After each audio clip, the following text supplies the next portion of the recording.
And I invite you to enjoy A Christmas Carol.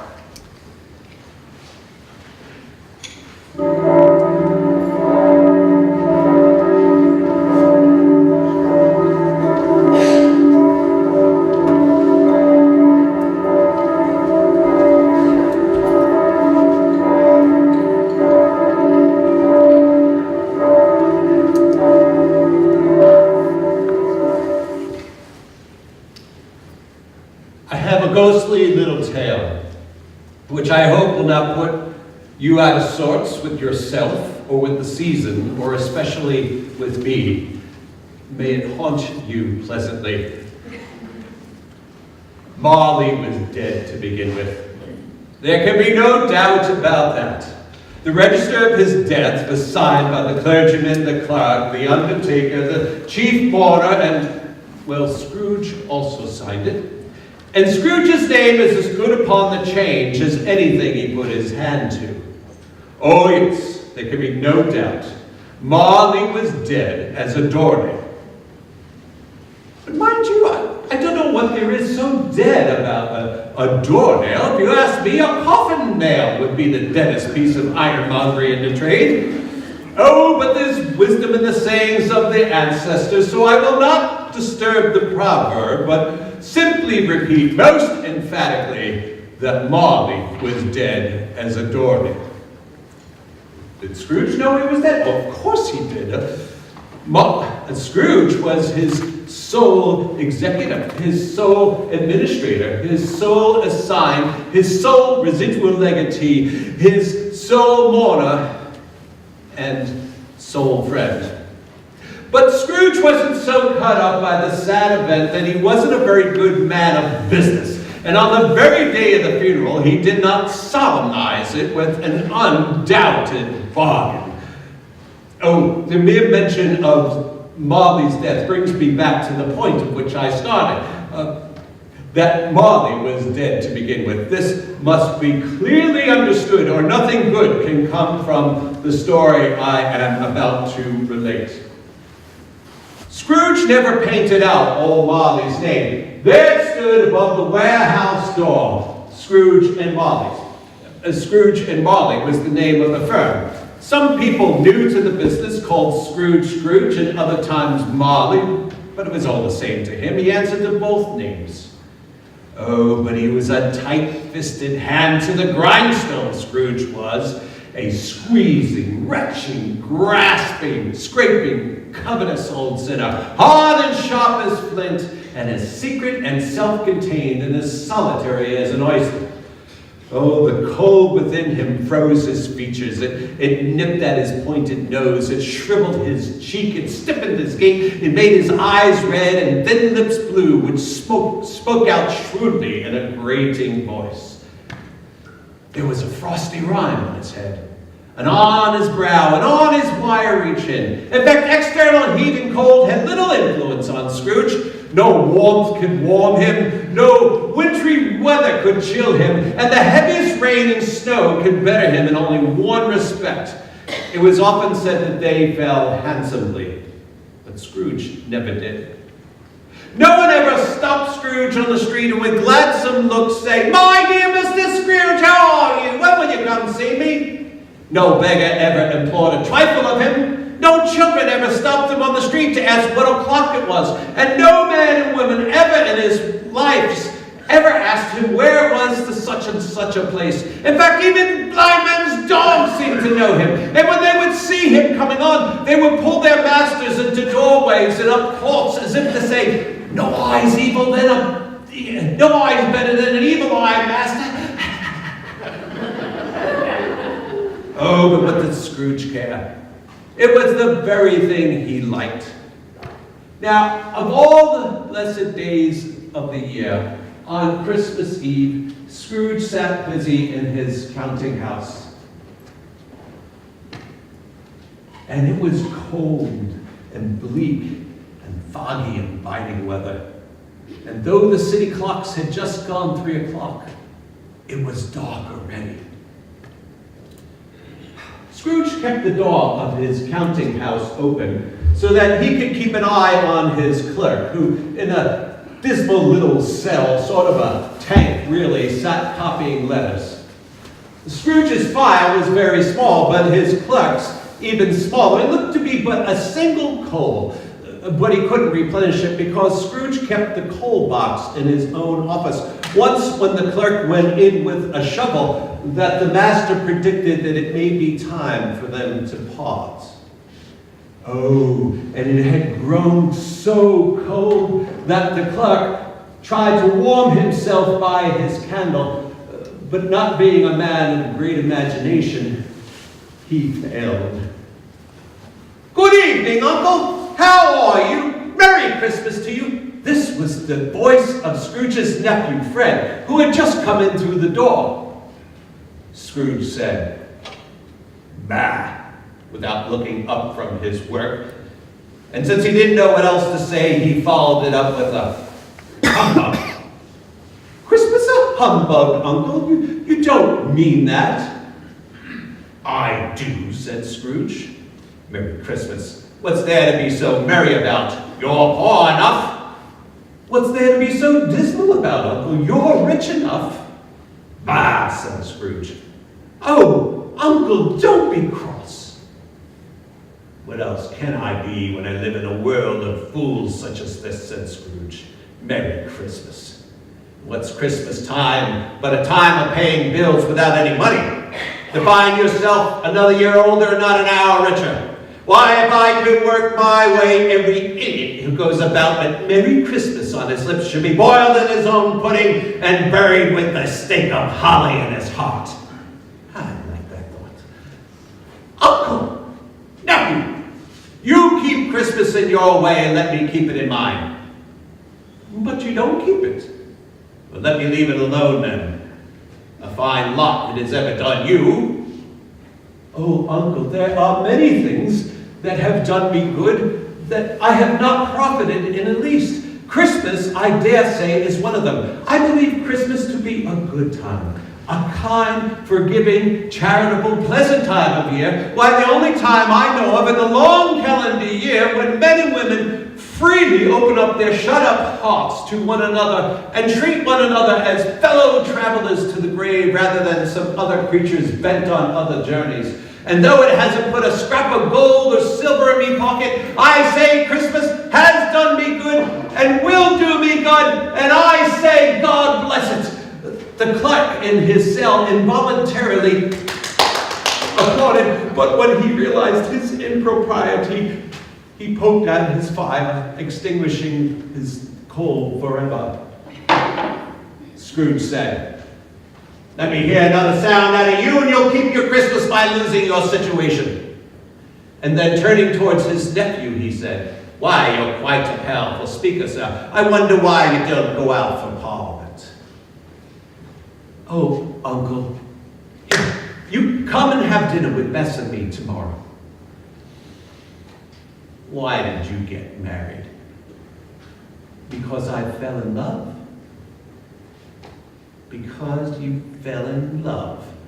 He said it as if it was the only thing dumber than a Merry Christmas.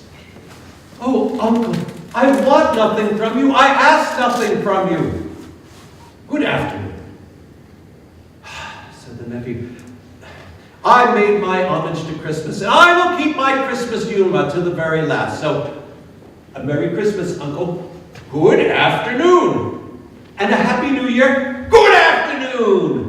The nephew paused at the door to wish season's greetings upon the clerk, who returned them cordially. To which Scrooge said, "There's another fellow, my clerk, 15 shillings with a wife and family, wishing him a Merry Christmas. Why, I'll be retired to Bethel." Well, the clerk, on letting Scrooge's nephew out the door, let in 2 portly gentlemen, pleasant to behold, who now stood with their hats in hands in Scrooge's office. "Scrooge and Marley, I believe. Have we the pleasure of addressing Mr. Scrooge or Mr. Marley?" Scrooge said, "Mr. Marley has been dead for 7 years. He died 7 years ago this very night." "Well, no doubt his liberality is well represented by his surviving partner. Bah. The other said, Mr. Scrooge, at this festive time of year, it is usually more than customary for us to make some provision for the poor and destitute. Are there no prisons? Well, plenty of prisons. And the union workhouses, are they still in operation? Well, they are, but I wish to say they weren't. Oh, by what you said, gentlemen, I thought something had stopped them in their useful course. The first one said, Mr. Scrooge, a few of us are endeavoring to buy the poor some food and drink and means of want. What can we put you down for? Nothing. Oh, you wish to remain anonymous?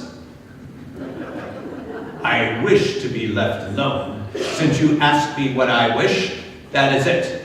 I don't make merry myself at Christmas. I can't afford to make idle people merry. I help to support those institutions which I have mentioned. Those who are too poor must go there.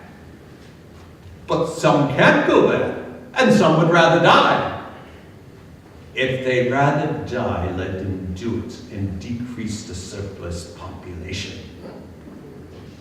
Besides, I don't know that. Well, you could know that. It's not my business, said Scrooge. It's enough for a person to understand his own business rather than interfere with somebody else's. Mine occupies me constantly. Good afternoon.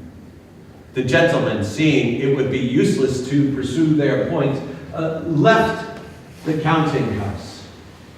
And Scrooge went back to his labors with a more facetious temperament and a rather high opinion than was usual for himself. Oh, and it had grown colder yet.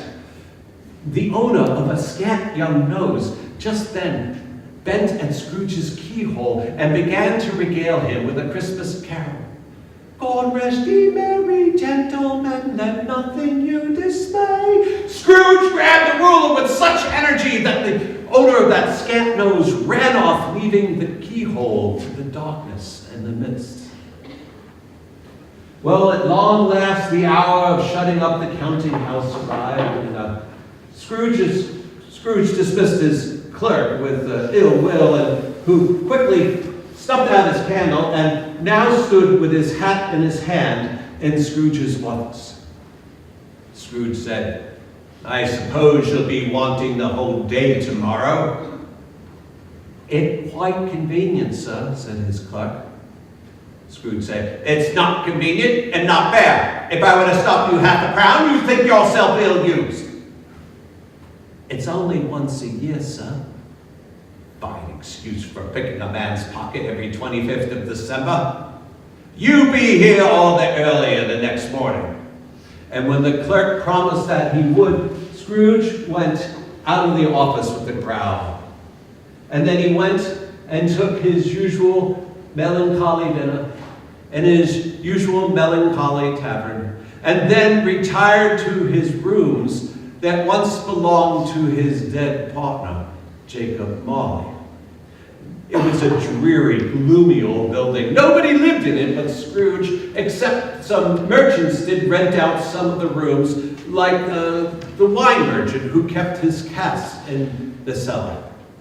Well, Scrooge approached the old door with its large knocker.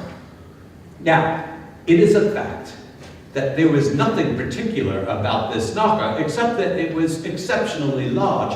And it is also a fact that Scrooge passed it every evening and every morning, but it paid it a little notice. But what Scrooge looked at this time, it was not a knocker, but the face of Jacob Marley.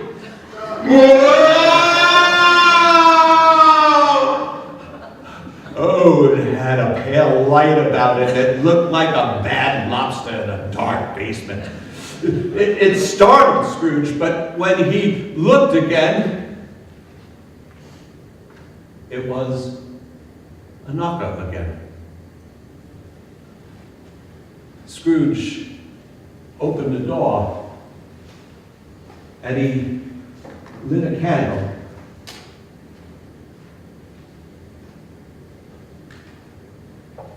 he did pause before shutting the chamber door to look carefully behind it, half expecting to see old Jacob's pigtails sticking out the back. But old Scrooge saw were the nuts and bolts that kept the knocker in place. "Bah!" said Scrooge, and he shut the door. Look. There we go.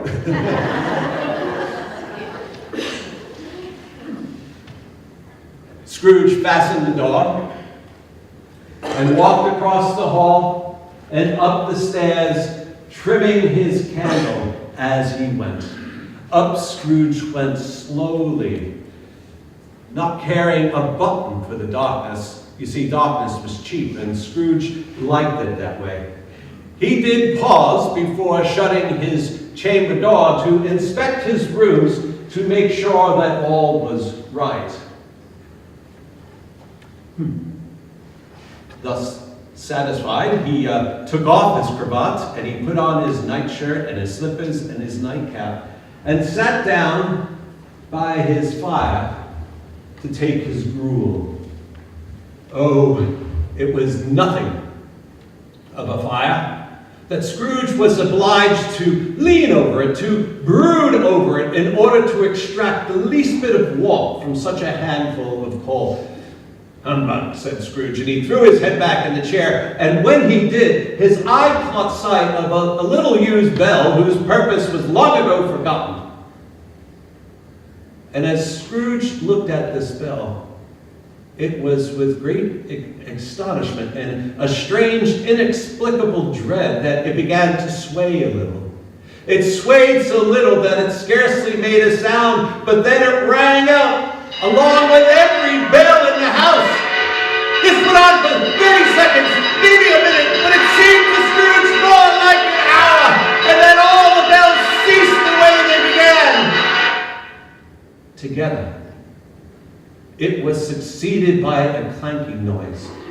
Deep down below, like someone dragging a heavy chain over the casks of the wine merchant's cellar.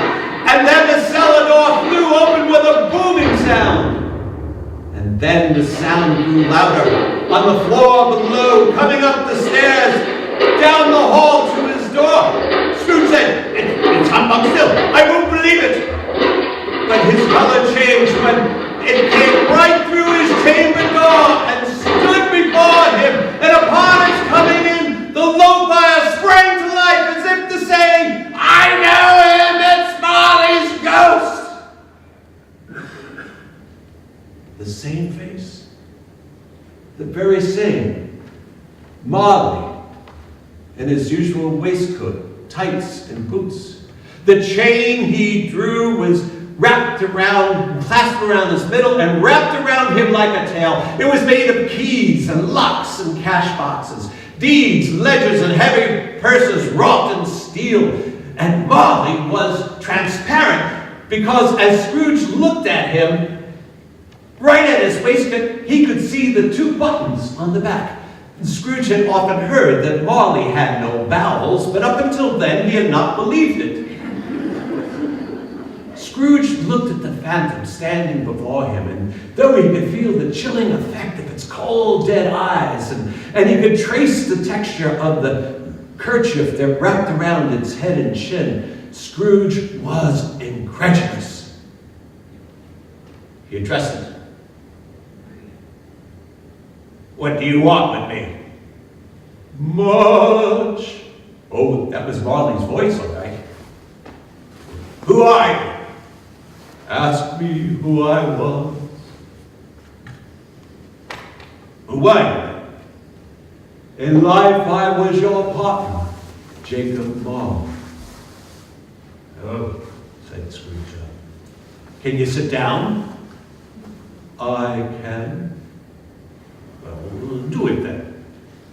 Marley sat down opposite Scrooge and stared right at him, and though he kept perfectly still, his hair and tails and tassels were agitated as if from the vapors of a hot oven. "You don't believe in me?" "I don't," said Scrooge. Why do you doubt your senses? Because a little thing disturbs them. A slight disorder of the stomach makes them cheat. Well, you may be a bit of undigested meat, a blot of mustard, a crumb of cheese, a fragment of an underdone potato. Why, there's more gravy than grave about you. Whoa! Molly stood up and shook his chains. Scrooge grabbed his arms of his chair in horror. But how much greater would it be when just then Molly undid the folded kerchief around his head and chin as if it were too warm to wear in the house, and his jaw dropped upon his chest. Scrooge fell to the floor and held up his hands. Mercy! Why do you trouble me? Molly said, it is required of every being that it must walk about as fellow people. And if it does not do so in life, it is condemned to do so in death. My spirit must wander the world and witness what it cannot share, but might have and turn to happiness. Scrooge trembled, and Molly screamed and shook his chains and wrenched his shadowy hands. Scrooge looked at the chains and said, why do you wear those chains? I wear the chains I forged in life, link by link and yard by yard. I gird them of my own free will, and of my own free will I wear them. Is its pattern unfamiliar to you? Scrooge trembled all the more. Oh, Ebenezer, if you only knew the length and the weight of the chain you bear yourself. It was long and heavy and full as the 7 Christmases ago. You have labored on it since. It is a cumbersome chain. Scrooge looked at the floor, half expecting to see 50 or 60 fathoms of iron rail, but saw nothing. He said, oh, Jacob, speak some comfort to me. I have none to give. I cannot rest. I cannot linger. I cannot wander anywhere. Oh, why did my spirit never move beyond the narrow limits of our money-changing hole, and now restless journeys lie before me? Scrooge said, you travel fast? On the wings of the wind. 7 years and traveling all the time. I wonder if you've seen a great deal of land in that time. Molly screamed and rattled his chains once again, captive, bound in double iron, not to know any Christian soul working kindly find its mortal life too short for its vast usefulness. Scrooge said, but you were always a good man of business. Business! Mankind was my business. The common welfare was my business.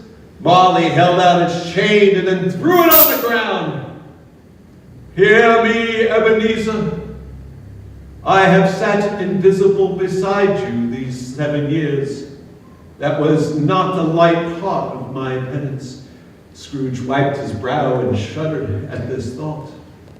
Oh, it is at this rolling time of year that I suffer most. Oh, why did I always walk about with my eyes cast down, never once looking up to see that bright star that led the wise men to that poor abode? Were there no poor abodes its light could conduct me? Scrooge's legs were truly trembling now.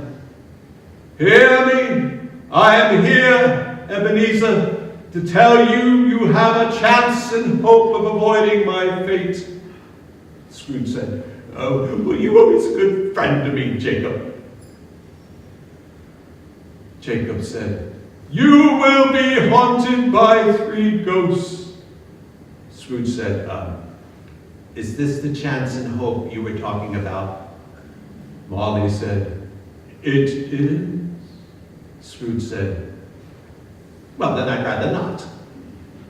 Without these visits, you cannot avoid this path that I tread. Expect the first ghost when the clock tells 1. Scrooge said, couldn't I have them all at once and be done with it? Expect the second ghost the next night at the same hour. And when he had said this, Marley reached down and picked up its kerchief and retied its head and chin as before. And then it began to step backwards. And with every step, the window went up a little. Expect the third ghost the next night when the last stroke of 12 ceases to vibrate. And when he had said this, Marley was at the window, and it was completely up. He beckoned Scrooge to come toward him, and Scrooge obeyed. But when he got within 2 paces, Marley held up his hand as if to say, come no further.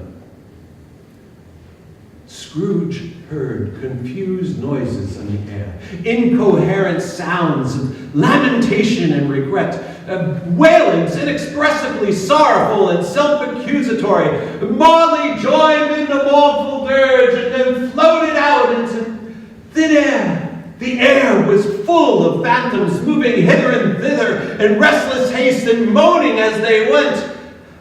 They were all chained together. Some of them were chained together. None of them were free. And some of these ghosts were personally known to Scrooge in life.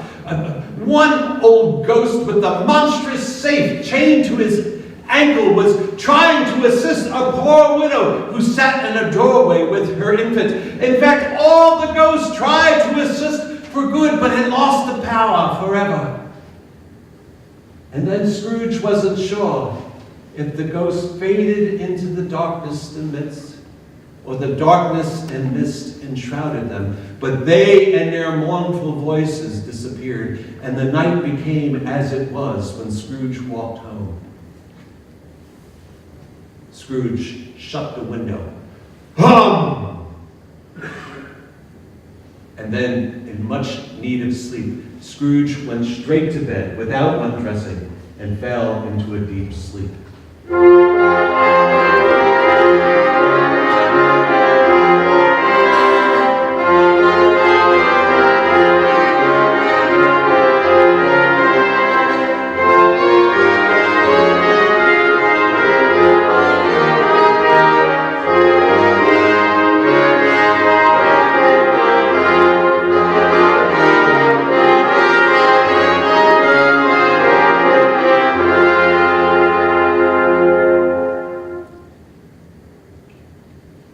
When Scrooge awoke, it was dark.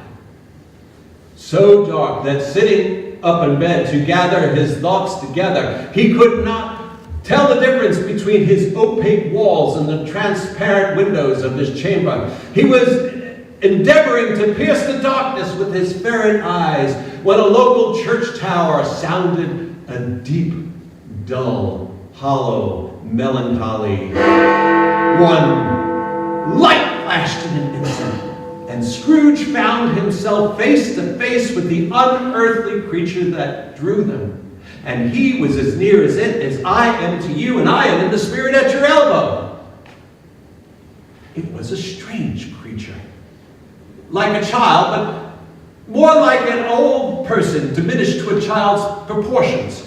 The hair which ran around its shoulders and down its back was white with old age, and yet there was not a wrinkle on its skin and a tenderest bloom upon its face.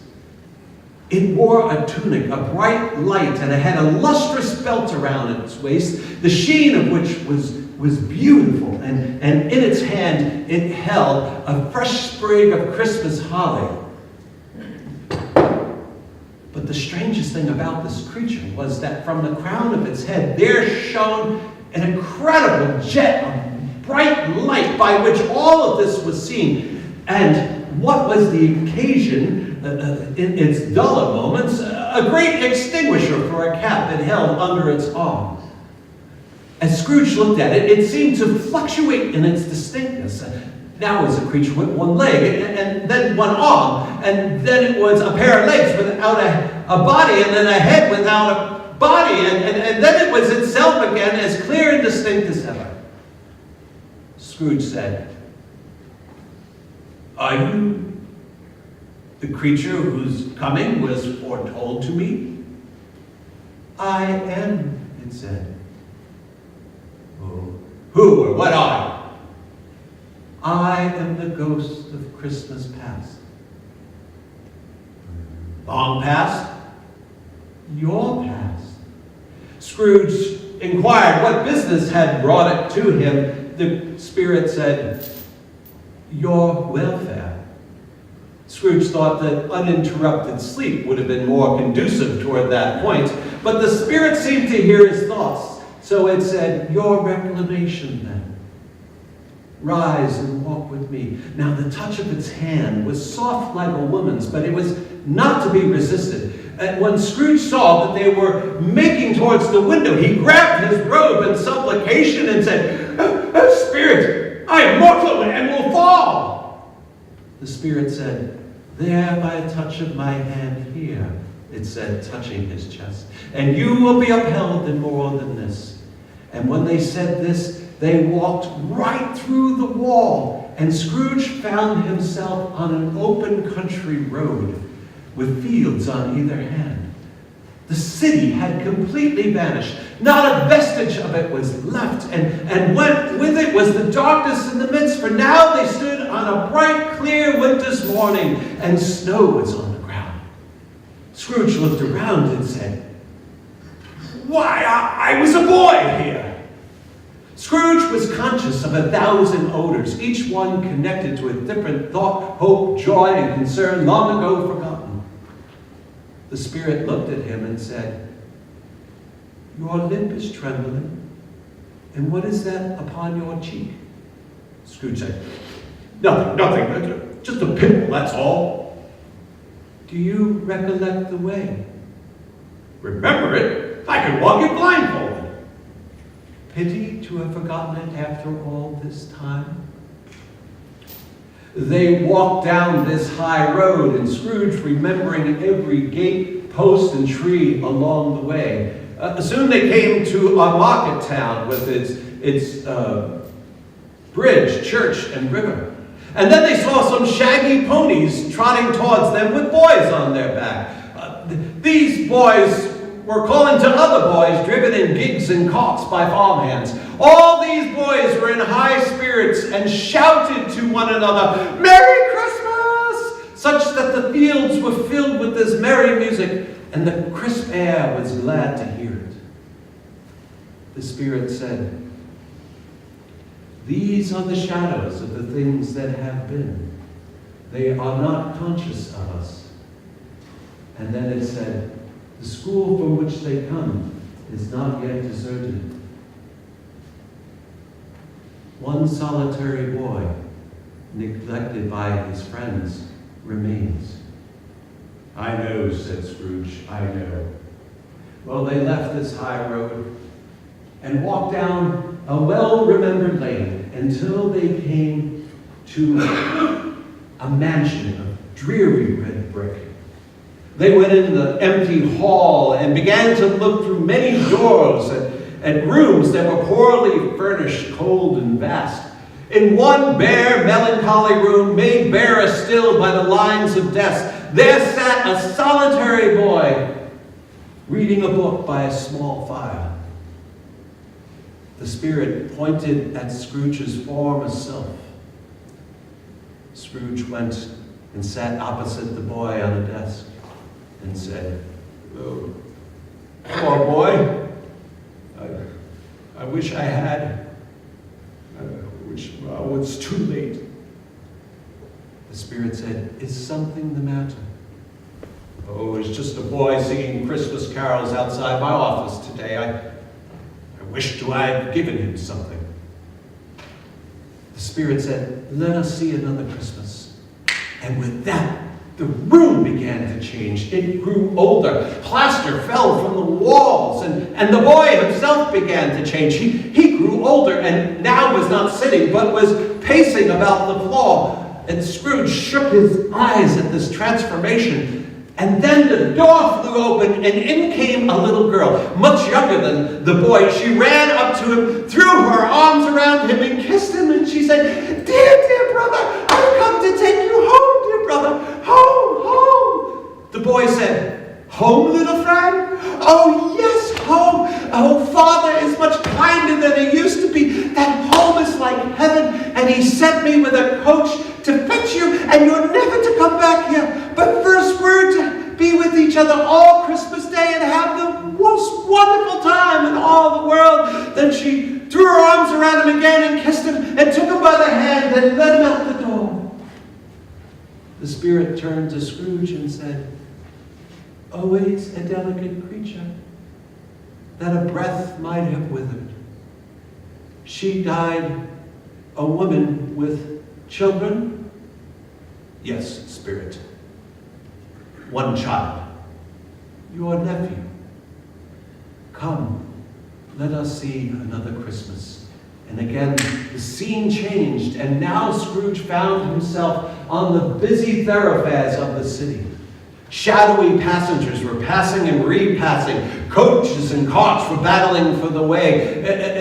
It was evening now, and the lamplighters were about their task, and Scrooge could tell from the shop windows that heretofore it was Christmas. They walked down the street, and they stopped in front of a certain warehouse door, and Scrooge said, "Why, I was an apprentice here."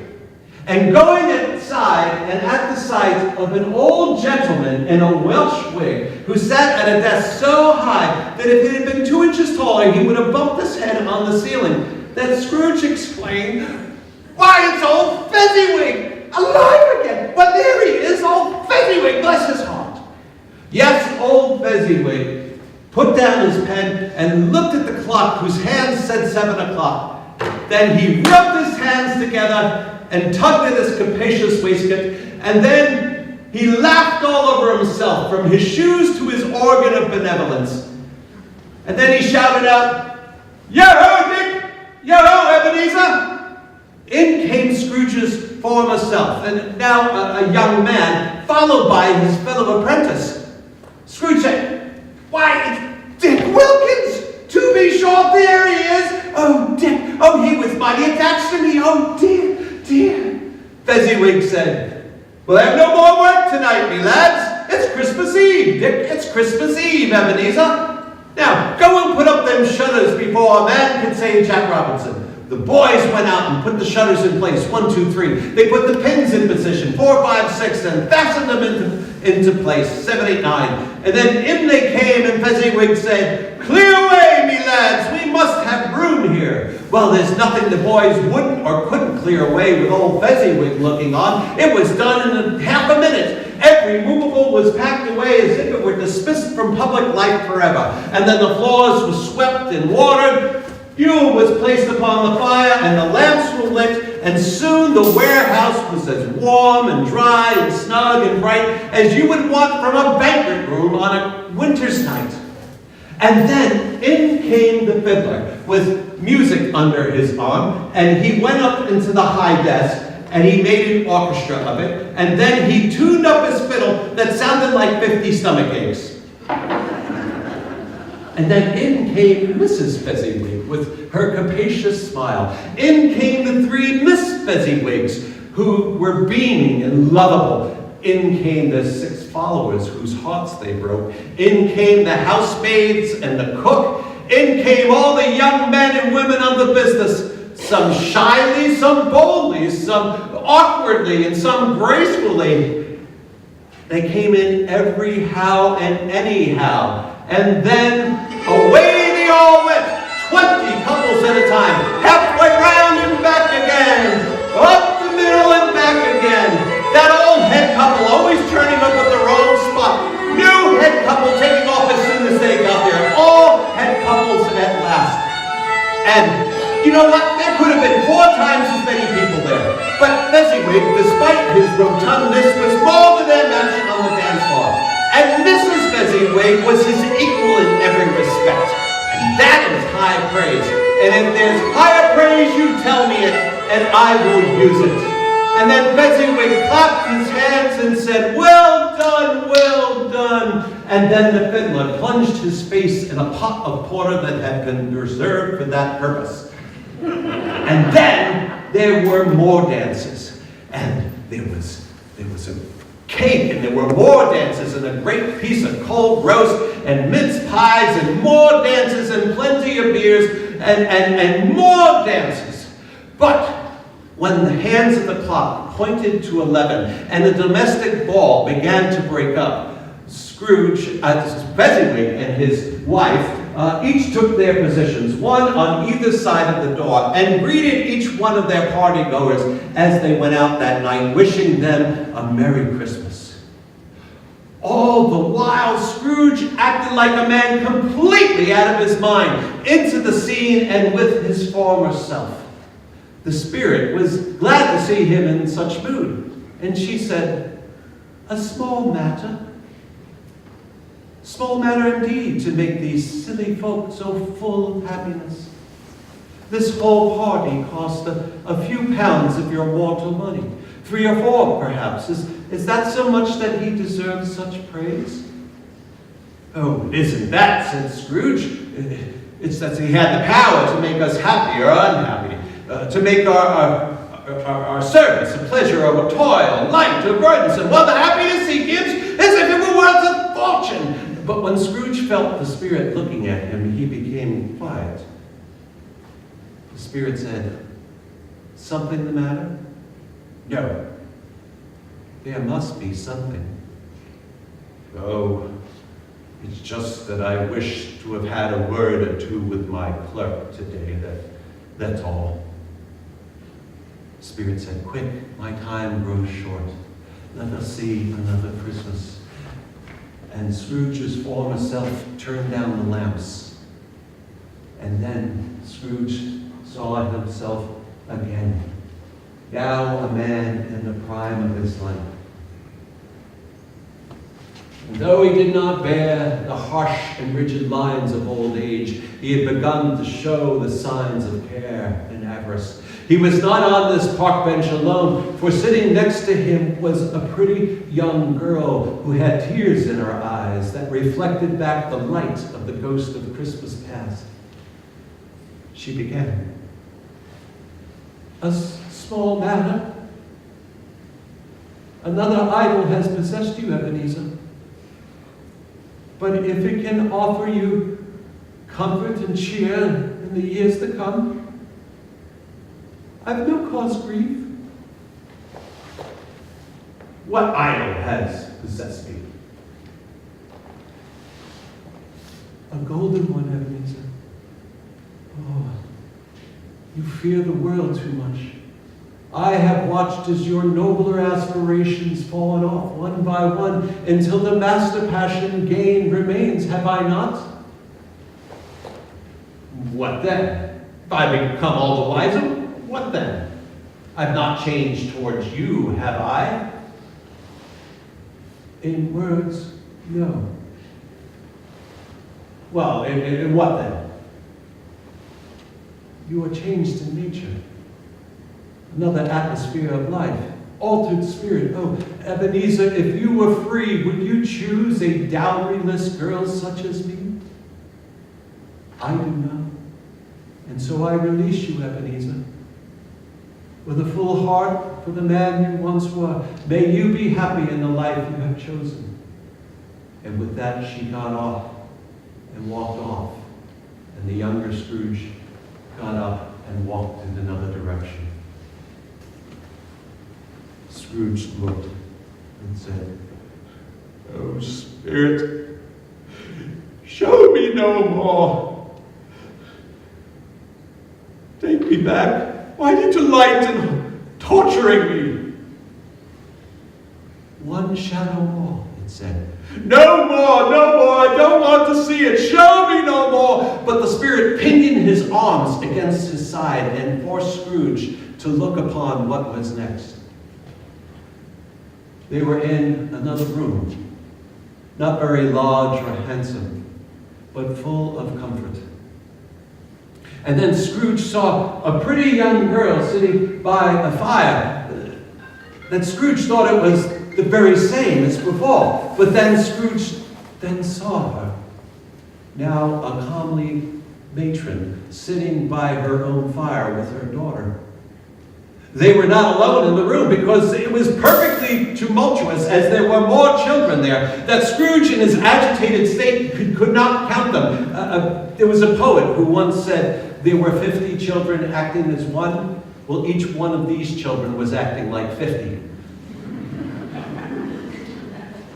And then a knocking was heard at the door, and such a rush ensued that the mother, with laughing face, had to part the company in order to greet her husband, their father, who came in loaded with Christmas gifts and toys. Oh, the children used chairs as ladders in order to dive into his pockets to despoil him of his brown paper parcels. Oh, they hung around his neck with irrepressible affection and clung to his cravat. Oh, with the wonder and delight with each gift was received. But then Scrooge watched ever more closely as the master of the house, with his daughter leaning fondly at his side, sat down with her and his wife across from his own fire. And when Scrooge thought that another such creature, so full of grace and promise, might have called him father, and been the springtime and the haggard winters of his years, Scrooge's eyes became dim. The father began. "Belle, I saw an old friend of yours today." "Who?" she said. "Yes." "Oh, I don't know. Ebenezer Scrooge?" Right, Ebenezer Scrooge. Why, I was walking by his office, his shutters were open, he had a candle lit, I could scarcely not see him. You know, I hear his partner lies dying tonight. But there he was, working all alone, quite alone in all the world. Scrooge said to the spirit, "Oh, spirit, remove me from this place." The spirit said, "These are the shadows of the things that have been. That they are, do not blame me." "Oh, spirit, remove me. I cannot bear. Leave me. Take me back. Haunt me no longer." And then Scrooge grabbed the great extinguisher for a cap and plunged it over the spirit's head. The spirit's form dropped completely underneath it. Not a vestige of it was seen, except there was a flood of light upon the floor. Scrooge was wrestling with this cap when he became conscious of being in his own room and just how tired he was. He gave the cap a parting squeeze and the light vanished. And then Scrooge barely had time to reel to bed, and he fell upon sleep in the instant. Scrooge awoke in the middle of a prodigious snore, and sitting up in bed to gather his thoughts together, he found himself the core and center of a bright, ruddy light which streamed across the bed when the local church tower sounded the hour. And being only light, it was more alarming than it had been a dozen ghosts. In time, however, he saw that the source and secret of this ghostly light seemed to be coming from an adjoining room. Upon further examination, it seemed to shine. Scrooge got up softly in his slippers and shuffled out to see. And when his hand was upon the lock, a strange voice greeted him by name. "Come in, Ebenezer Scrooge." It was his own room, all right. There can be no doubt about that, but it had undergone a surprising transformation. The walls and ceiling hung with a living green that it made a perfect grove, and from every part of which bright gleaming berries glistened. And there were crisp leaves of holly and mistletoe and ivy that reflected back the light as if many mirrors were scattered there. And such a fire roared up that old chimney that dull petrification of a hearth never knew in Scrooge's day or Marley's on many a winter's day gone past. and heaped upon the floor on a kind of throne were turkeys, geese, and game, poultry, brawn, and great joints of meat, suckling pigs, long wreaths of sausages. There were barrels of oysters, mince pies, plum puddings, red-hot chestnuts, cherry-cheeked apples, luscious pears, juicy oranges, enormous 12th cakes, and seething bowls of punch, which made the room dim with its steam. And lying on this couch in easy estate was a jolly giant, glorious to see, and in its hand it held a golden torch that looked much like Plenty's horn, and it held it up, high up, such that its light shone upon Scrooge, who was peeking around the corner. "Come in and know me better, man," said the spirit. "I am the ghost of Christmas present. Look upon me." Scrooge reverently did so. The ghost was dressed in a plain green robe, which was bordered with white fur that hung so loosely on its capacious breast as if it disdained being watered or guarded by any sort of artifice. And on its red-bearded head it had a holly wreath set here and there with shining icicles. "Have you ever seen the likes of me?" it said. Scrooge said, "No, never."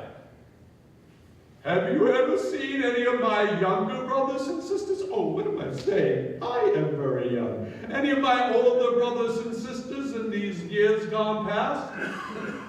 Scrooge said, I don't think so. I don't know. I have not. "Have you many brothers and sisters, Spirit?" "Over 1,800. 1,800? Quite a family to provide for. Oh, Spirit, I went forth last night, and I learned lessons that are working on me still. If you have aught to teach me, let me profit by it." "Touch my robe," it said. Scrooge grabbed the robe and held on tight. And the turkeys and the geese, the holly and ivy all disappeared along with the room and the ruddy light and the fire and the time of day. For now Scrooge found himself on the city streets on Christmas morning. The fronts of the houses were black, and the windows even blacker, contrasting with the sheet of white snow on the roof above and the dirtiest snow on the ground below. The sky was gloomy, and the short streets were choked with a dingy mist, as if all the chimneys of Great Britain had caught fire at one consent and were blazing to heart's content. There was nothing cheerful about the town, and yet cheerfulness seemed to be in the air. Those who were shoveling from the rooftops were jovial and full of glee, and they shouted to one another from the parapets, "Merry Christmas!" And once in a while a facetious snowball went flying by. And then church towers called all good people to church and chapel, and out they came in their best clothes and happiest faces. And also from many by-streets and lanes came innumerable people carrying their dinners to the bakers' shops. Now, these poor revelers seemed to interest the Spirit most, because he went and stood at a certain baker's doorway with Scrooge at his side and uncovered the dinners as the bearers passed and sprinkled a kind of incense on them from his torch. This was a most unusual torch. For once and twice, when dinner carriers shared angry words after they jostled one another, the Spirit shed a few drops of water on them from his torch, and their good humor returned upon the instant. They said, "Why, it's a shame to be quarreling on a Christmas day!" And it was, God love it, and it was. Scrooge turned to the Spirit and said, "Is there a peculiar flavor that you sprinkle from your torch?" "There is, my own." work on any dinner given this day, to any kindly given, to a poor one most. Why a poor one most? It needs it most. Scrooge said, Spirit, I wonder why you, of all the creatures, would cramp these people's means of innocent occupation. I? Well, you would prevent them from dining on the seventh day, the only day at all they could be said to dine. I? Well, you seek to close these establishments on the seventh day, and it all comes to the same thing. I seek? Well, it's been done in your name, in the name of the members of your family. The Spirit said, there are some on this globe of yours who claim to know us and do their deeds of pride and prejudice, hatred and ill will, boastfulness, envy, and selfishness in our name, but they are estranged to us as if they were never born. You remember that and charge their deeds to their account, not to ours. Scrooge promised that he would, and they went on as invisible as before. Now, Scrooge had noticed that in the baker's shop there was a strange feature of the Spirit, that notwithstanding his enormous size, he could accommodate himself to wherever they went. And Scrooge wasn't sure if it was the Spirit's pleasure of showing off this ability, or it was his kind and hearty and generous nature, or his sympathy with the poor, that led them to Scrooge's clerk's house. But there he went, with Scrooge clinging to his side, and there on the threshold of Bob Cratchit's house, he stopped and smiled and sprinkled the door of the Cratchit home with his torch. They went inside, and there was Mrs. Cratchit, dressed out, but poorly, in a twice-turned gown that was brave with ribbons, that made a good show for themselves for sixpence. She was turning out the cloth with her second of her daughters, Miss Belinda Cratchit, who was also brave in ribbons, and there was Master Peter sticking a fork in a saucepan of potatoes. And then there came two younger Cratchits, a boy and girl, tearing in, screaming that they had been to the baker's and smelt their goose. Mrs. Cratchit began, "Where's your poor father gotten to? And your brother Tiny Tim?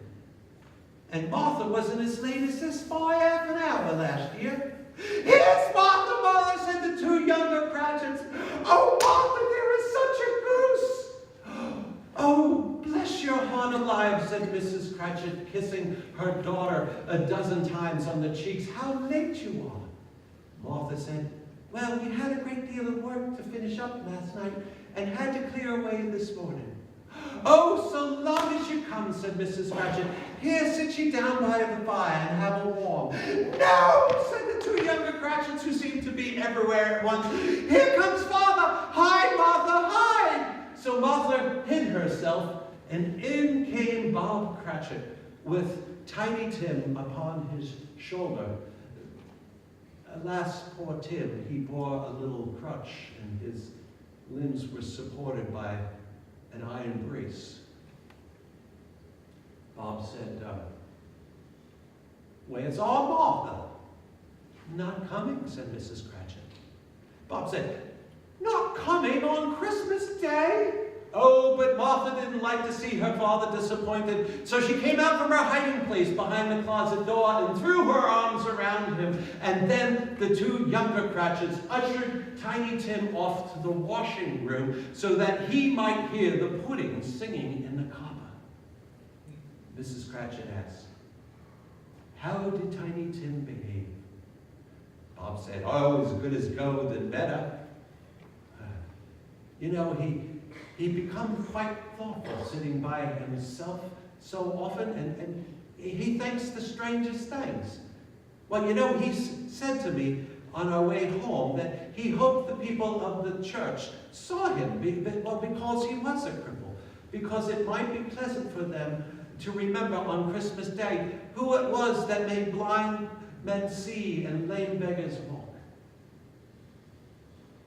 He is getting stronger, all Tim is. But then Tiny Tim's active little crutch was heard upon the floor before another word could be spoken. And his brother and sister ushered him to his stool at the chimney corner. And then Bob Cratchit rolled up his cups as if they could become any more shabby, and compounded in a jug a mixture of hot gin and lemons, and stirred it round and round, and then put it upon the hob to keep warm.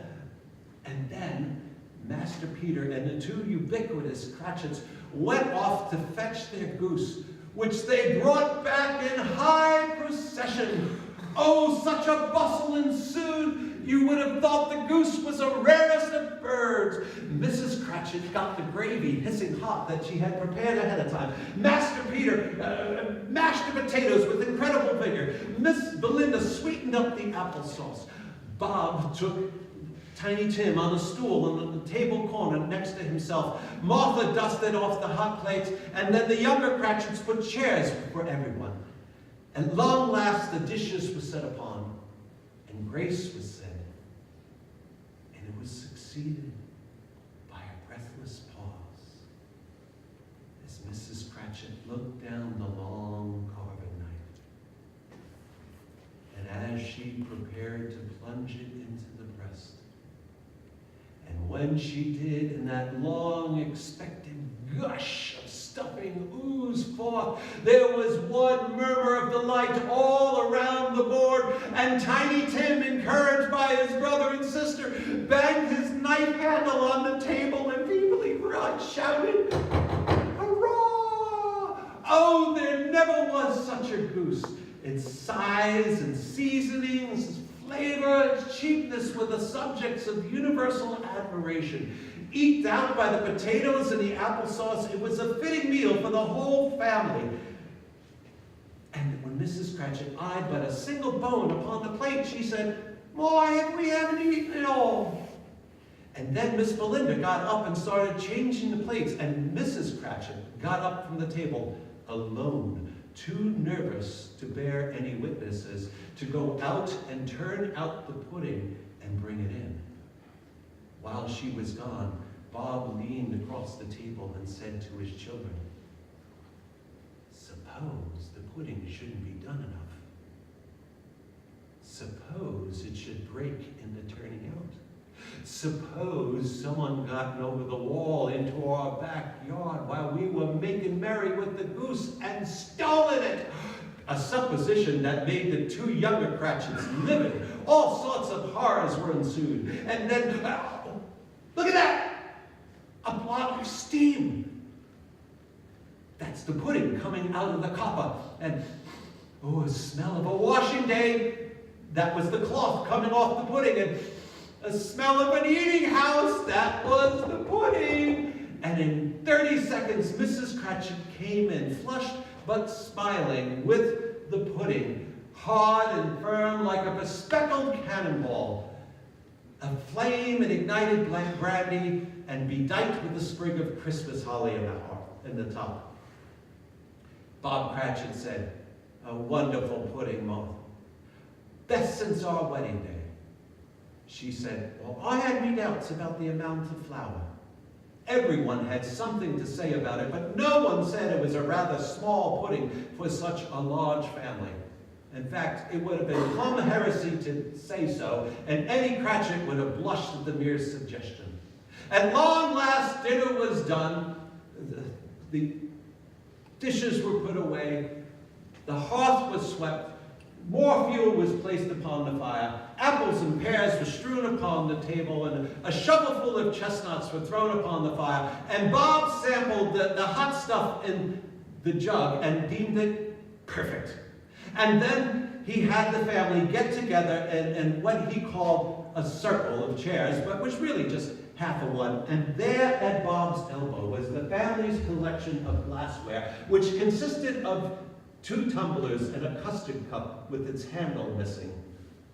Oh, but these held the hot stuff in the jar better than golden goblets would have done. Bob served it up with beaming looks while the chestnut sputtered and crackled upon the fire. At long last, he offered a toast. Merry Christmas, my dear ones. God bless us. The family re-echoed the toast, and Tiny Tim, last of all, said, God bless us, everyone. Scrooge looked at Tiny Tim and said to the Spirit, Spirit, answer me. Will Tiny Tim live? The Spirit said, I see an empty stool in the chimney corner, and a crutch without an owner well preserved. If these shadows remain unaltered by the future, the child will die. No, Spirit, no! You tell me that he will live! But the Spirit said, what of it? If he'd die, let him do it, and decrease the surplus population. Scrooge bent his head to hear his own words quoted back to him, but the Spirit was not done. Man, if you be man, forbear this wicked cant of yours until you know what is surplus and where surplus is. Are you to judge who is to live and who is to die? It might be in the sight of heaven that you are more worthless and less fit to live than millions like this poor man's child. Scrooge cast his eyes at the ground at the Spirit's rebuke, but he raised them when he heard his own name mentioned. It was Bob. I give you Mr. Scrooge, the founder of the feast, to which Mrs. Cratchit said, Founder of the feast, indeed! I wish you were here so I could give him a piece of my mind to feast upon, and I hope he'd choke on it. My dear, the children, Christmas Day. It'd have to be Christmas Day when someone would toast the health of someone so stingy and odious and hard and unfeeling as Mr. Scrooge. Oh, Robert, you know it is, so no one knows it more than you. My dear, Christmas Day. All right, I'll drink his health for your sake and for the day's, but not for his. To Mr. Scrooge, Merry Christmas and Happy New Year. I'm sure he'll be merry and happy, I have no doubt. The children drank the toast after her, but it was the first of their proceedings to have no heartiness to it, and Tiny Tim drank it last of all, but he couldn't care tuppence for it. Oh, there was no doubt about it. Scrooge was the ogre of the party, and the mere mention of his name cast a shadow on the party that lasted 5 minutes. But when it returned, they were 10 times happier than before. And by and by, they had a song about a boy lost on a winter's morning, sung by Tiny Tim, who, in a plaintive little voice, sang it very well indeed. In the bleak midwinter, frosty wind made moan. They were not a handsome family. They were not well dressed. The shoes were far from waterproof and their clothes were scanty, but they were happy and grateful and pleased with one another and grateful for the time. And they looked 10 times happier yet as they began to fade in the sprinklings of the Spirit's torch. And Scrooge kept his eye on all of them, and especially Tiny Tim, until the very last. By this time, it was evening, and snowing rather heavily as Scrooge and the Spirit walked up and down the streets. The blazing fires in kitchens and parlors and many rooms was wonderful to behold. And then, without a word of warning by the Spirit, they were once again on the journeys. Much they saw, far they went, and many homes they visited, and all with a happy end. The Spirit stood beside miners and sick beds, and they were cheerful. He turned to Scrooge and said, "See, they know me." They went to ships out at sea, and sailors sang Christmas songs. They stood beside struggling men who were patient in their greater hope. They were in the midst of poverty, and it seemed rich. They went to almshouses and prisons and hospitals and misery's last refuge. Everywhere where vain man and his little brief authority had not made fast the door to bar the Spirit out. The Spirit went inside, left his blessing, and taught Scrooge lessons.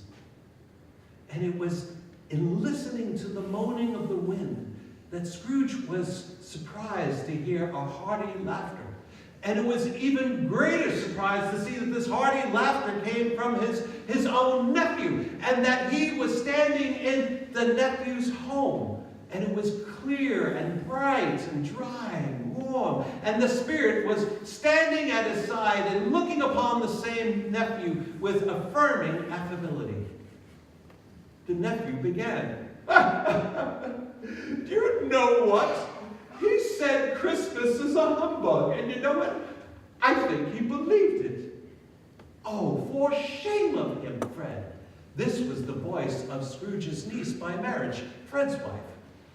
"Oh, yes, he is a comical little fellow, and not as happy as he could be, but his offenses carry their own punishments, well, I'll say nothing more about him." "But at least he's rich," she said. "At least that's what you tell me." "What of it, my dear? This money is no good to him. He doesn't do any good with it. He doesn't even make himself comfortable with it. He doesn't give himself the pleasure and the satisfaction of thinking he's going to benefit us with it." She said, "Well, I have no sympathy for him." But Fred said, "Well, I do. I couldn't feel angry with him if I tried because, well, I feel sorry for him. I mean, who suffers from his ill will? He does always. I mean, here he takes it into his mind to dislike us and won't come to dinner. What's the point? I say he just misses a good dinner, that's all. But you know, I mean to give him half a chance each year. I mean, he may rail against Christmas until he dies. But if he finds me going in there year after year and say, 'My Uncle Scrooge, how are you?' if that puts him into a mind to give his clerk 50 pounds, then that would be something. And you know what? I think I got to him yesterday." Well, after tea, they had music because they were a musical family. But the whole evening wasn't devoted to music because after a while, someone suggested that they play forfeits. Because it's good to be a child sometimes. And what better time than on Christmas Day when its own mighty founder was a child himself. The first game they played was Blind Man's Buff. And I no longer think that old Topper was blind, and I think he had eyes in his boots. Oh, the way he kept going after that plump sister in the lace tucker. But wherever she went, he always seemed to know where she was. He knocked over the fire irons. He bumped into chairs. He ran into the piano, but he always followed her. And no one else. In fact, if you had fallen in front of him and stood there, he would make a feint to catch you, and then he'd sidle off after that plump sister.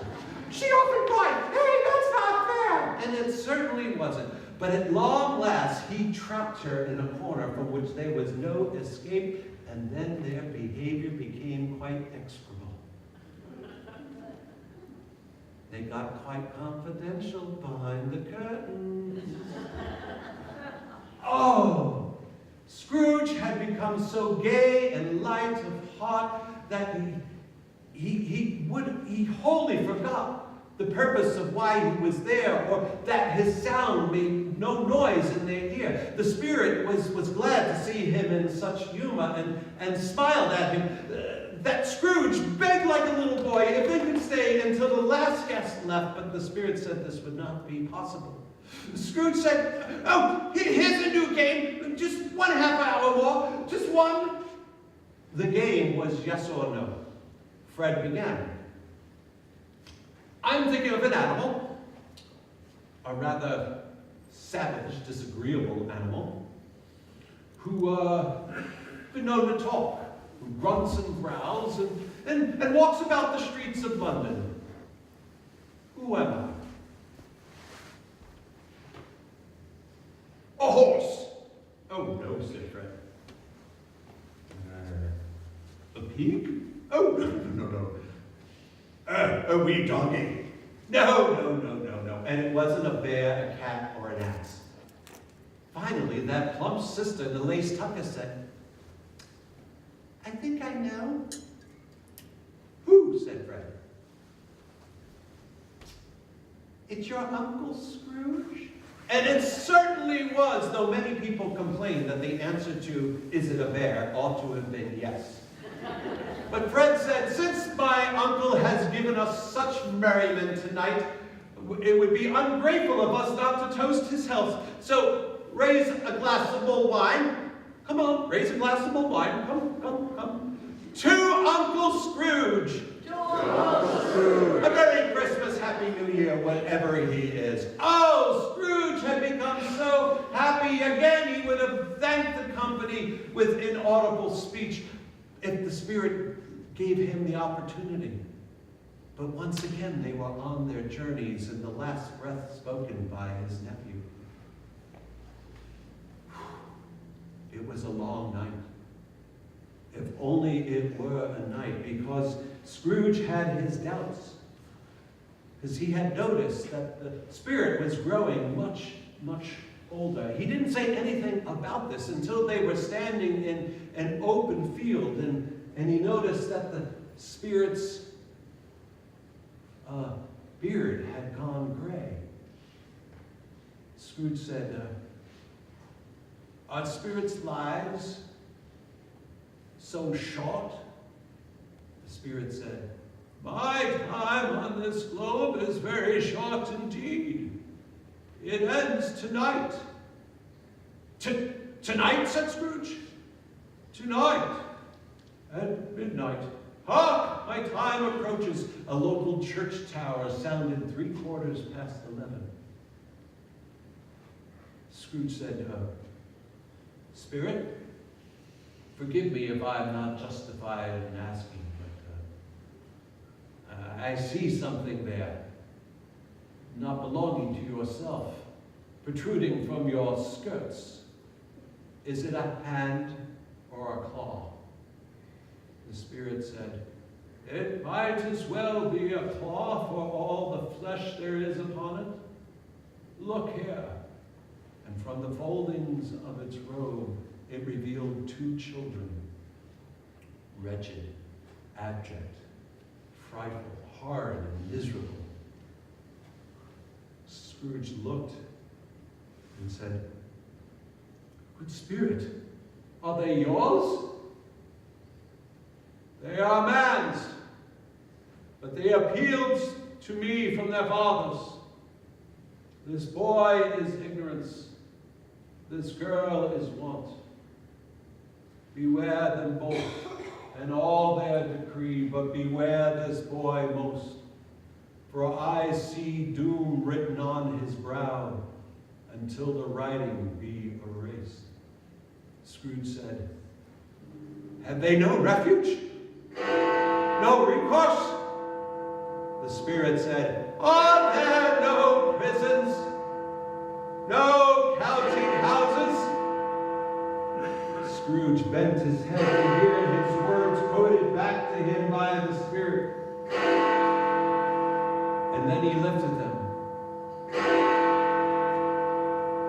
And the Spirit was gone. He began looking for the Spirit here and there, but it was nowhere to be seen. And then when the last stroke of 12 ceased to vibrate, Scrooge remembered the prediction of Jacob Marley. And looking up, Scrooge saw coming toward him a solemn phantom, draped and hooded, coming on the midst of the wind. The phantom slowly, gravely, silently drew near. And when it came near to Scrooge, he fell down on one knee, for the very atmosphere in which the Spirit moved that seemed to dispel mystery and gloom. It was shrouded in a deep black garment which covered its head, face, and form. Nothing of it was visible except an outstretched hand. It was tall and stately, and when it drew near to Scrooge, it filled him with a solemn dread. Scrooge said,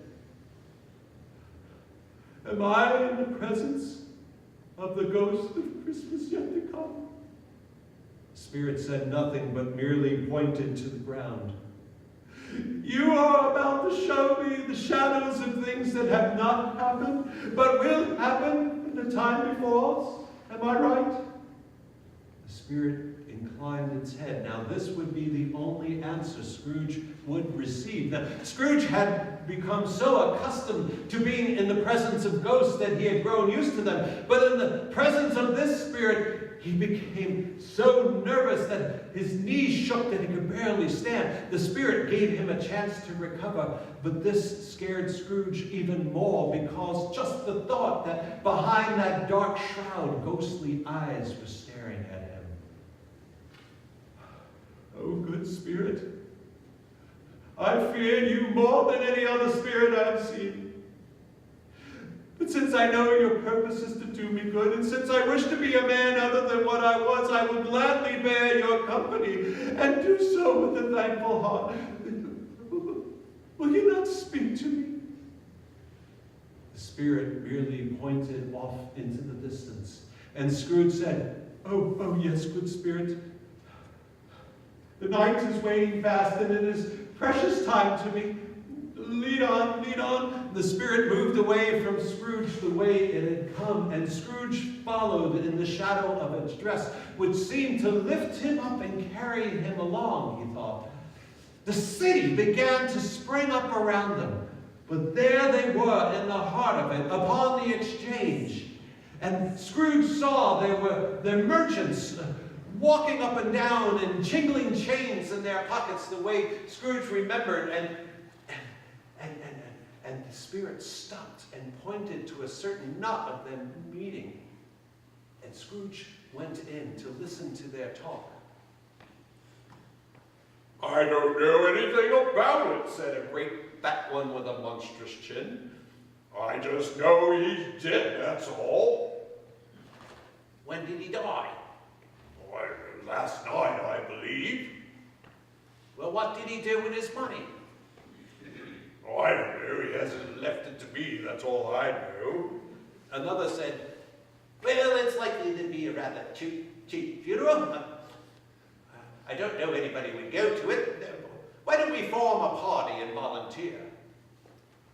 "Oh, I don't mind going if lunch is provided. I must be fed if I join one."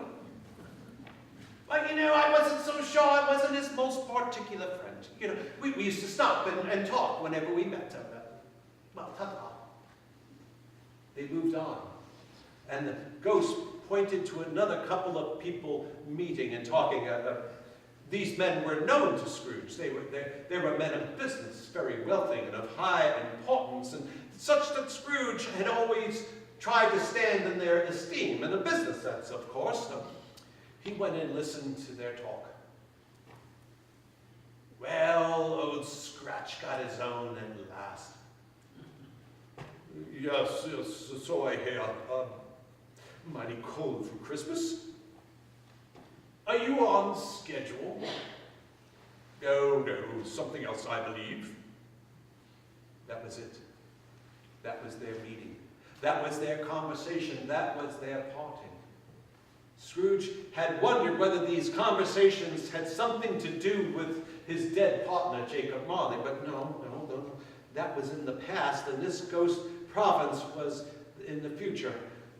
Scrooge went on, listening to every conversation that he could, and looking for his former self when he arrived upon the scene, hoping that his former self would offer him some clue to all these riddles he was seeing. But he never saw himself in all the people that thronged upon the district. The Spirit looked at him, and that made Scrooge shudder.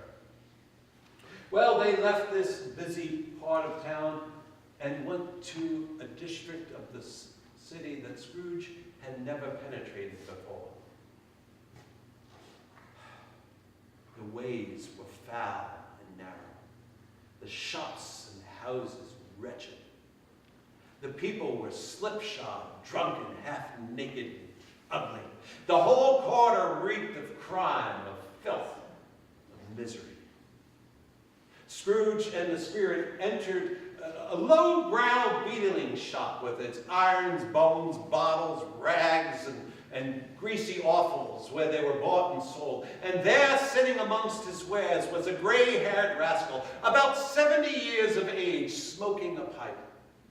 Scrooge and the spirit came into the presence of this man just when a woman with a large bundle on her shoulder slunk in, and she had scarcely entered when another woman came in similarly laden, and she had scarcely entered with a man in faded gray. An undertaker's assistant came in, and he was no less astonished by the sight of them than they were in the sight of one another, and after a period of brief astonishment, they all laughed out loud. The proprietor, Old Joe, said, "Well, you couldn't have found a better place to sell your wares. Here, come into the parlor and let me see what you brought to sell." The parlor was just a place behind a pile of old rags. The first woman, Mrs. Filbert, came in and threw her bundle on the floor first and then looked at the other two with bold defiance. She said, "Open the bundle, Old Joe, and tell me what it's worth. Speak plainly now. I'm not afraid to go first, and not afraid to let these others see. We all knew what we was helping ourselves to before we arrived. It ain't no sin. Open the bundle, Old Joe." Old Joe unfastened many knots until he took out a heavy roll of dark stuff, and then he said, "What's this then, Mrs. Filbert? His bed curtains? You don't mean you took them down, rings and all, with him lying there?" "What of it?" she said. "Oh, and don't you be getting no oil on his blankets." "His blankets? Why, he'd likely catch cold without them now." He didn't die of anything catching, did he?" "Oh, don't you be worried about that. I wasn't so fond of his company that I loiter around for such things." "Oh, you may iron that shirt until your eyes hurt, but you won't find a hole in it or a threadbare spot. It's the best one he had. And they would have wasted it if it weren't for me." "What do you mean by wasting it?" "By putting them on him to bury him in it. Somebody did, but I took them off. Can't a girl be good enough for the likes of him?"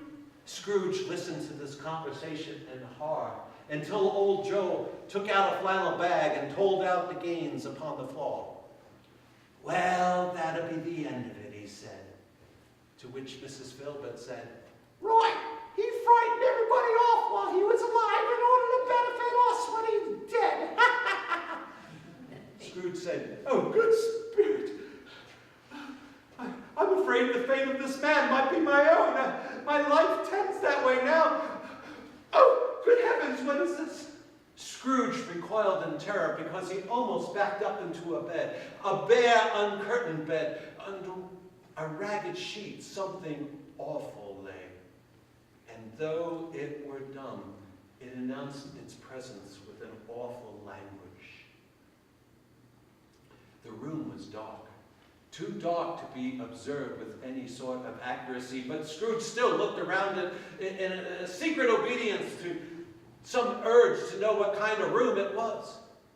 A pale light was rising in the outer air and shone upon the bed. And there, plundered and bereft, unwatched, unwept, uncared for, lay the body of this man. Scrooge looked at the spirit, and its hand was pointed at the head. Scrooge said, Oh, good spirit, let us be going. On leaving this room, I will not leave its lessons. Come, let us be going. The spirit was motionless. Scrooge saw that the cover was so carelessly placed that the mere motion of it, the mere lifting by Scrooge's finger would have disclosed the face. Scrooge thought about it. He felt how easy it would be to do. He wanted to do it, but he had no more power to reveal the face than he had to dismiss the spirit at his side. Scrooge said, Oh, good spirit, is there anyone in this town that feels some emotion at this man's death? Show them to me now. The spirit lifted its robe before Scrooge for a moment like a wing, and then took it away, revealing a room by daylight where a mother and her children were. She was waiting for someone because she paced about the floor in eager anxiousness and was startled by every sound. At long last, there was a knocking at the door, and she ran and opened it, and in came her husband, who was careworn and depressed, though he were young, and yet there was a look of delight on his face which he fought to repress. She said to him, "Is the news good, or is it bad?" "Bad, I'm afraid, Caroline." "Oh no, then we're ruined." No, Caroline, there is still hope." "Hope, but only if he relents." "Oh, he is far from relenting. He is dead." She was grateful in her heart to hear this, and said so with clasped hands, and then prayed for forgiveness in the next moment. Well, who would our debt be transferred to?" He said, "I don't know. But when we find out, I will have the money ready. But tonight we will sleep with light hearts." This home was happier because of that man's death. The only emotion the spirit could show Scrooge was pleasure.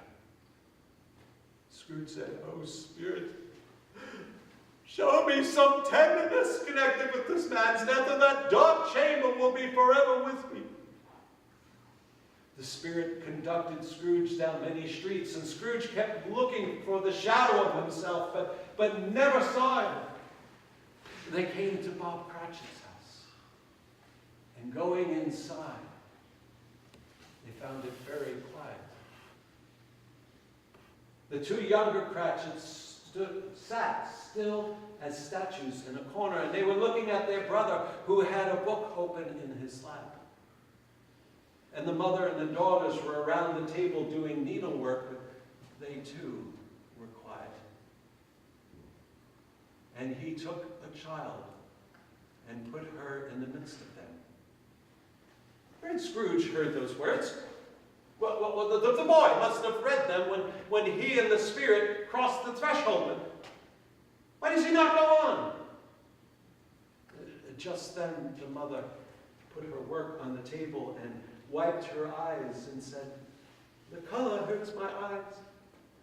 I wouldn't want your father to see me with tired eyes for all the world. It must be about his time." "Past it," said Peter, "but I've known him to walk a lot slower these last few days." "Well, I've known him to walk very fast indeed, with Tiny Tim on his shoulder." "As have I," said Peter. "But he was light to carry, and your father loved him so that it was no bother. Oh, here's your father now." And she got up and greeted Bob, who came in through the door with his muffler. Oh, he needed it so, poor fellow. His tea was kept warm for him on the hob, and they all strove to see who would help him with it most. Bob sat in his chair, and each of the two younger Cratchits crawled up, one on each knee, and put a little cheek against his face, as if to say, "Don't be grieved, Father. Don't bother." Mrs. Cratchit said, Did you go there today?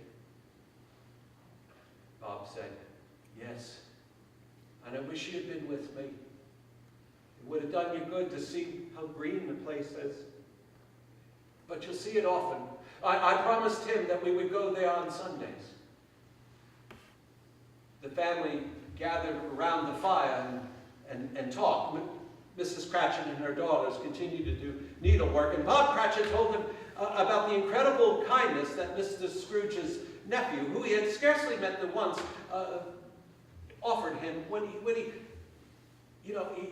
I just looked a little down, And when he asked me what it was that distressed me, and I told him, he's the most pleasantest spoken person you'll ever meet, because he said to me, I'm heartily sorry for it, Bob.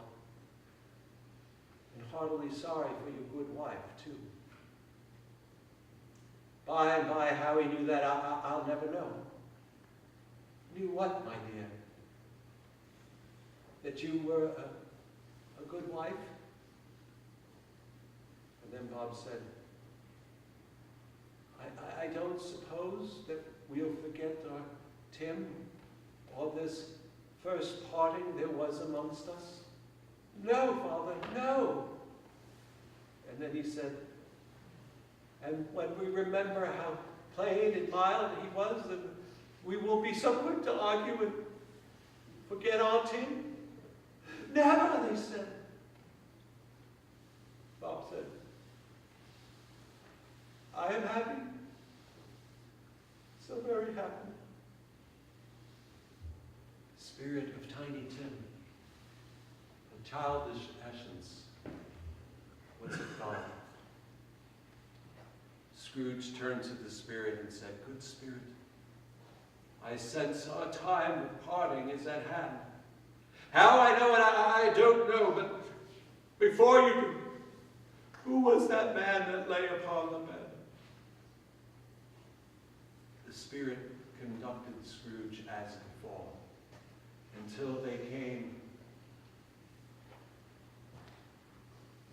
until Scrooge tarried a moment and said, Oh, good Spirit, my place of occupation is there. I see my warehouse in the corner. Let me see what I am to become in the days before. Scrooge ran to the window, but the Spirit just pointed in a different direction. And Scrooge looked into the window. Well, it was an office still, but the furniture was not his. The man at the desk was not him. Scrooge went with the Spirit until they came to the iron gates of a churchyard. Here Scrooge went to learn the name of the man that lay upon the bed. The Spirit moved among the graves and then stopped and pointed at one of them. Scrooge crept towards it trembling and said, Oh, Spirit, before I look upon that grave you show me, answer me this. Are these the shadows of the things that will be, or the things that may be only? The Spirit did not move. Scrooge said, Men's courses foreshadow certain ends. That if they be persevered, and they must lead, but if the courses be changed, the ends will change. Tell me it is so by what you show me. Scrooge crept toward the grave, trembling, and looked down at the grave that the Spirit pointed, and read upon the unkept stone, Ebenezer Scrooge. Scrooge said, Am I that man that lay upon the bed? The Spirit pointed from the stone to Scrooge and back again. Oh, good Spirit, I am not the man I was. Why show me this if I am beyond all hope? And Scrooge noticed that the Spirit's hand began to shake a little. Scrooge said, Oh, good Spirit, your Spirit intercedes for me and pities me. Oh, tell me that I may change these shadows by living an altered life, The Spirit's hand shook all the more. Scrooge said, I will keep Christmas in my heart the whole year long. I will live in the past, the present, and the future. The spirits of all three will strive within me. Oh, tell me it is so I may sponge the writing from this grave. And Scrooge, in his agony, grabbed the spectral hand. He held on tight. The Spirit tried to free itself, but Scrooge was strong in his entreaty. But the Spirit, stronger yet than repulsed him. And then Scrooge fell down on his knees and lifted his hands in a final prayer to have his spirit, yes, erased. And Scrooge saw an alteration in the Spirit's hood and dress. It shrunk, collapsed, and dwindled down into a bedpost.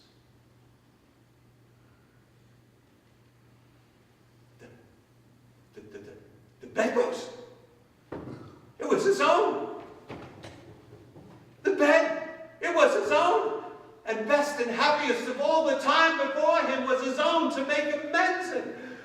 Scrooge said, I will live in the past, the present, and the future. The spirits of all three shall strive within me.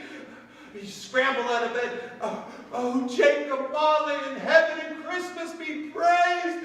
I say it on my knees, Jacob Marley. I say it among my knees. Scrooge said, I don't know what to do. I'm as light as a feather. I'm as happy as an angel. I'm as merry as a schoolboy. Really, for a man who had been out of practice for a long time, it was a hearty laugh. I don't know what day it is. I don't know how long I've been amongst the spirits. I don't know anything. I'm rather like a baby. I don't care. I'd rather be a baby. Hello! Scrooge was caught up in his thoughts by the sound of church bells ringing out the lustiest peal he had ever heard. He ran to the window and threw it open and stuck out his head. No darkness, no mist, just bright, clear, stirring, jovial cold. Cold to make the blood stir and dance to. Oh, sweet fresh air, golden sunshine, merry bells, oh, glorious. But Scrooge looked down and he saw a young lad walking by in his Sunday best. He called, he said, you heard me, boy? What? You heard me, lad. What day is it? What? What day is it? Why, it's Christmas Day. It's Christmas Day. I haven't missed it, said Scrooge. Oh, the spirits have done it all in one night. Well, they can do anything they want, can't they? Young man, do you know the poulterers on the next street on the corner? Why, I should say I do, he said. Oh, an intelligent boy, a remarkable boy. Do you know if they've sold the prize turkey? Not the little prize turkey, but the big one. What, the one as big as me? Oh, a delightful boy. Yes, that's the one. Go and buy it. What? No. Go and buy it and tell them to bring it here. Come back with the man and I'll give you a shilling. Come back with the man in 5 minutes and I'll give you half-a-crown. The boy was off like a shot. Scrooge said, oh, I shall send it to Bob Cratchit. Why, it's twice the size of Tiny Tim. Oh, he won't know who sent it. Well, the hand that he wrote the address was a shaky one, but write it he did, and somehow, and then he went downstairs to wait the coming of the poulterer's man. And when he got there, Scrooge noticed that old knocker. I shall love it as long as I live, he said. It really does have an honest expression on its face. It's a wonderful knocker. Oh, here's the poulterer. Yoo-hoo! Young man, here I am. A Merry Christmas to you. It really was a large turkey. Why, it never could have stood on its hind legs or it would have snapped them like sealing wax. Oh, that's too big for you to take all the way to Camden Town. You must have a cab. Well, the chuckle Scrooge had when he said this, and the chuckle he had when he paid for the turkey, and the chuckle he had when he paid for the cab, and the chuckle he had when he recompensed the boy, was only exceeded by the chuckle he had when he sat down in his chair, and then he chuckled until he cried. Oh, I'll tell you, shaving was not an easy task, not with his hand shaking as much as it was. And shaving requires attention, especially when you're not dancing while doing it. At long last, Scrooge got dressed in his best clothes and went down on the street, where he greeted everyone with a contented smile. He had not gone very far when, coming towards him, he saw the two portly gentlemen who stood with their hats in his hands the morning before and said, "Scrooge and Marley's, I believe." Scrooge grabbed them by their hands and shook them and said, "My dear sirs, it was very kind of you. Merry Christmas, how are you?" They said, "Mr. Scrooge?" "Yes, that's my name," he said, "and not a very pleasant one. To you, I can be sure. But will you do me the favor of receiving?" And he whispered something in their ears, to which the one said, "Mr. Scrooge, are you in earnest?" Yes, I am, and not a farthing less. There's many back payments in that, you can be sure." The other said, "Well, Mr. Scrooge, I don't know what to say to such munificence." "Don't say anything," said Scrooge. Will you come and see me?" "We will," said the gentleman. "Bless you. Thank you. Lord bless you. I am much obliged to you. Thank you 50 times. Merry Christmas." Scrooge went to church.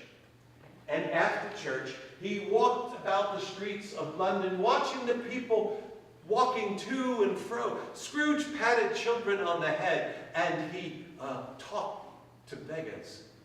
And when morning turned to afternoon, he set his steps towards his nephew's house. Oh, Scrooge must have walked back and forth in front of Fred's door a dozen times before he got up the courage to go and knock, but he made a dash for it and did it. Yes, he did. Fred came to the door. "What? Who is this?" "It's me, your Uncle Scrooge. I've come to dinner.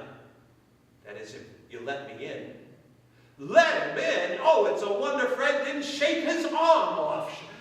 Scrooge was at home in 5 minutes, and not a better time was had. And Scrooge's niece, Fred's wife, looked the same when he saw her. And then old Topper when he arrived, and that plump sister, and the lace Tucker, she looked the same. In fact, all the young men and women of the party when they arrived. Oh, wonderful games, wonderful happiness, wonderful humanity.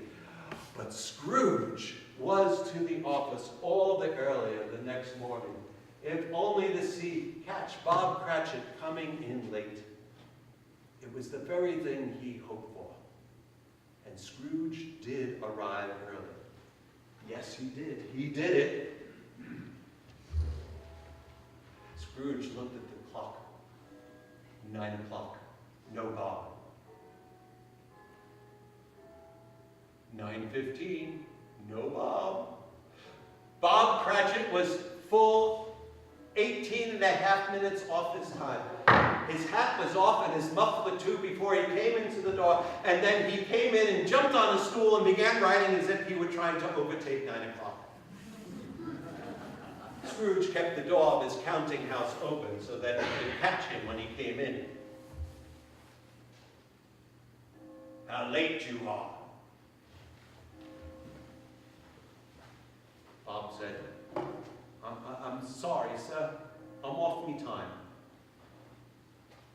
Scrooge said, "I'll tell you what, my friend," trying to imitate his past voice as best he could. "Would you mind coming here into my office?"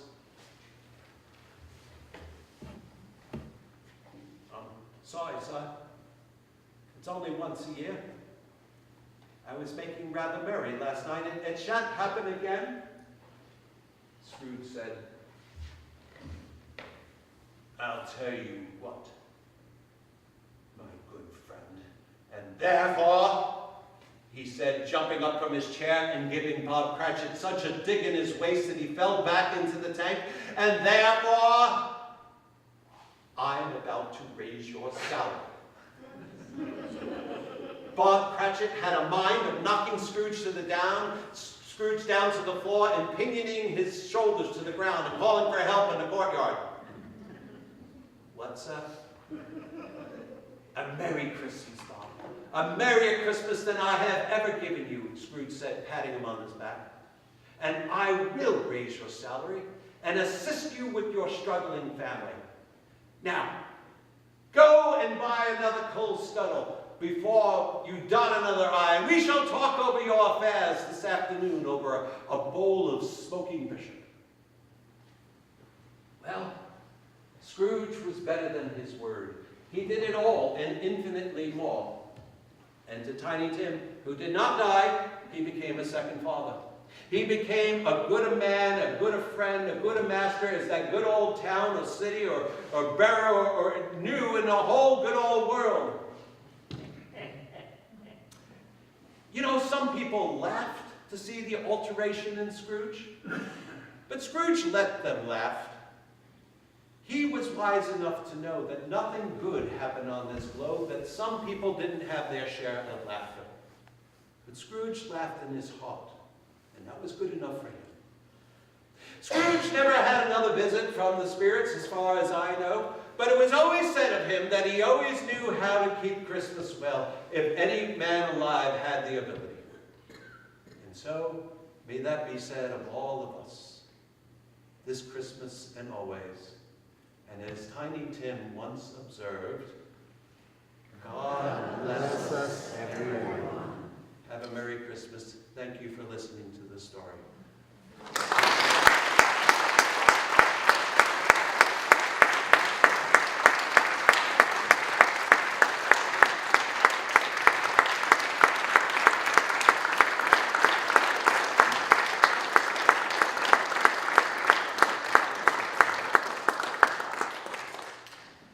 And will you join us in one verse of God Rest Ye Merry Gentlemen? All right. Certainly.